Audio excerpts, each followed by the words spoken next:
ሰላም ወገኖቼ እንደምን አላችሁ? የጌታ ሰላም ይብዛላችሁ። ኢየሱስ ጌታ ነው። ብዙ ነገሮችን እያየው በጣም በኢትዮጵያ ላይ ያለው ከናይጄሪያ የመጣ የጥንቆላ መንፈስ የእግዚአብሔርን ቃል የጌታን ቃል እንዳንማርና ሰዎች ወደ ጌታ እንዳይመጡ የአጋንንት አብያተ ክርስቲያናት እነዚህ የአዲስ አበባ እንደዚህ አይነት አብያተ ክርስቲያናት የአጋንንት መናኸሪያና የጥፋት የርክሰት ጌታ እንደተናገረው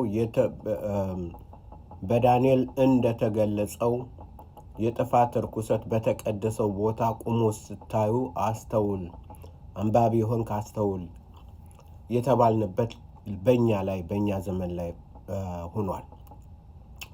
ጌታ ሁሉን ነገር ትቶ ተዋርዶ እኛንን ሊያድን መጣ።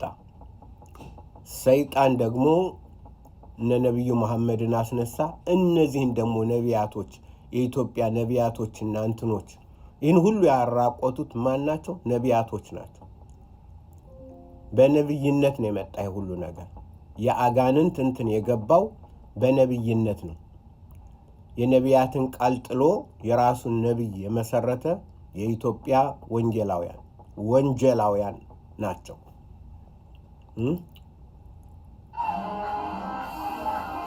ይሄ ቤተ ክርስቲያን ነው። ይሄ ፓስተሩ ነው። ፓስተር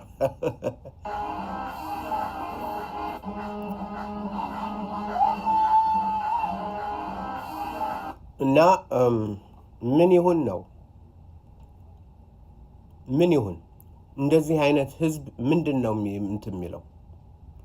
የጌታን ቃል ሰዎች ወይ ጴንጤዎች ወይ እንትን ብለው እንትን እንዲሉ እኔ በጣም እያፈርኩ ነው ያለሁት። በጣምም እያዘንኩ ነው። ልቤም እየተሰበረ ነው።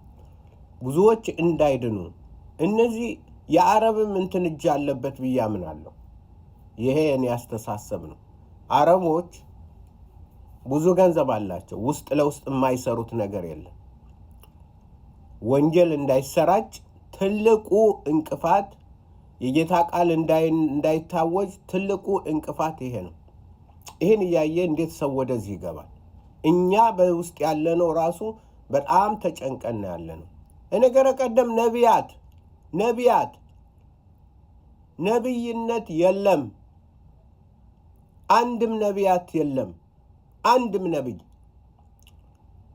አሁንም ደግሜ እናገራለሁ፣ ቀደም እንደተናገርኩት ነቢይ የሚባል የለም። የእግዚአብሔር ቃል ነው ያለን። ጨርሷል። እግዚአብሔር ዘግቷል። አሜን ብሎ ዘግቷል። እነዚህ የአጋንንት ፈረሶች አሜን ብሎ እግዚአብሔር ዘግቷል። ምን ይሁንላችሁ? ምንድን ነው የምትፈልጉት? ምንድን ነው የኢትዮጵያ ሕዝብ ምንድን ነው የሚፈልገው? በተለይ ያበደ ጴንጤ ምንድን ነው የሚፈልገው? ምንድን ነው የሚፈልገው? ይሄው አሜን ብሎ ዘግቷል እግዚአብሔር። አትጨምር፣ በዚህ መጽሐፍ ላይ አትጨምር፣ በዚህ መጽሐፍ ላይ አትቀንስ። በቃ ይሄው በዚህ መጽሐፍ የተጻፈውን የትንቢት ቃል ለሚሰማ ሁሉ እኔ መሰክራለሁ። ማንም በዚች ላይ አንዳች ቢጨምር እግዚአብሔር በዚህ መጽሐፍ የተጻፉትን መቅሰፍቶች ይጨምርበታል። መቅሰፍት፣ መርገም፣ የአጋንንት መርገም። ይሄ የጥፋት እንትን ነው። ማንም በዚህ በትንቢት መጽሐፍ ከተጻፉት ቃሎች አንዳች ቢያጎድል በዚህ መጽሐፍ ከተጻፉት ከሕይወት ዛፍና ከቅድስቲቱ ከተማ እግዚአብሔር ዕድሉን ያጎልበታል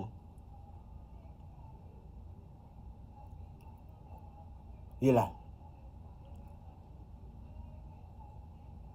ይህንን የሚመሰክር አዎን በቶሎ እመጣለሁ ይላል። አሜን። ጌታ ኢየሱስ ሆይና የጌታ ኢየሱስ ክርስቶስ ጸጋ ከሁላችሁ ጋር ይሁን። አሜን። ምን ሆኖ ነው አሜን የሚለው? በሁለተኛ አሜን ማራናታ። በቃ ከዚህ በተረፈ ኢየሱስ ሆይና ከማለት ውጭ ሌላ ምን ጨምረው ነገር የለን። በውስጥ ያለውን የተሰጠንን የህይወት ቃል የህይወት መጽሐፍ ማንበብ መረዳት የኛ ነው እንትኑ። አጋንንት በቤተ ክርስቲያናት ገብተው እንዲፈነጩ ያደረጉ የኢትዮጵያ አብያተ ክርስቲያናት ነው። የኢትዮጵያ ወንጀላውያን አብያተ ክርስቲያናት ናቸው። ለዚህ ሁሉ እንትን ተጠያቂዎች እነሱ ናቸው።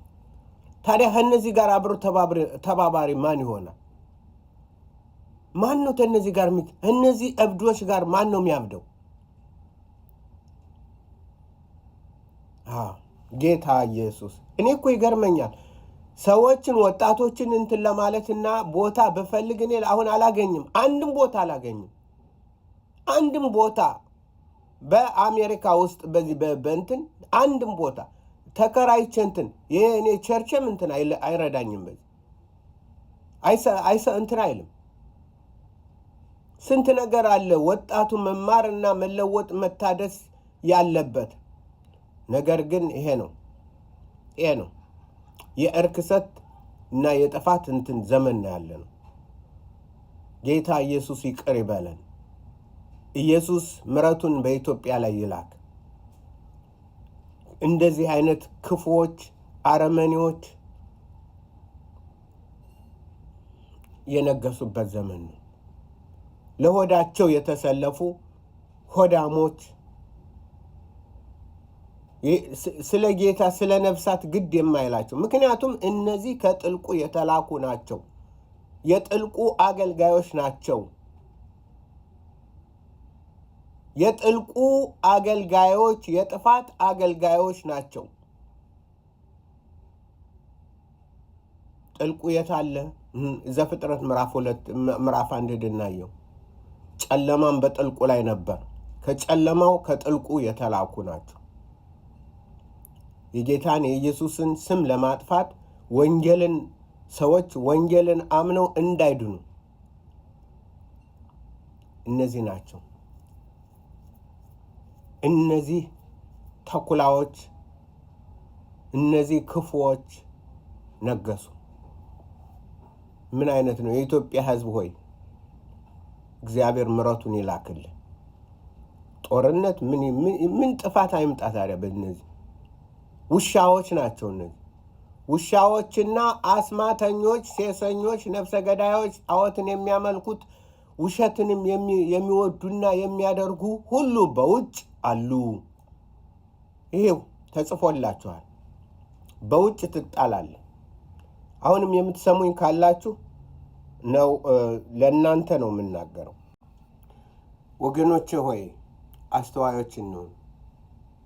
አስተዋዮች እንሁን። የተጠማ ቢኖር የእግዚአብሔርን ቃል ይፈልግ።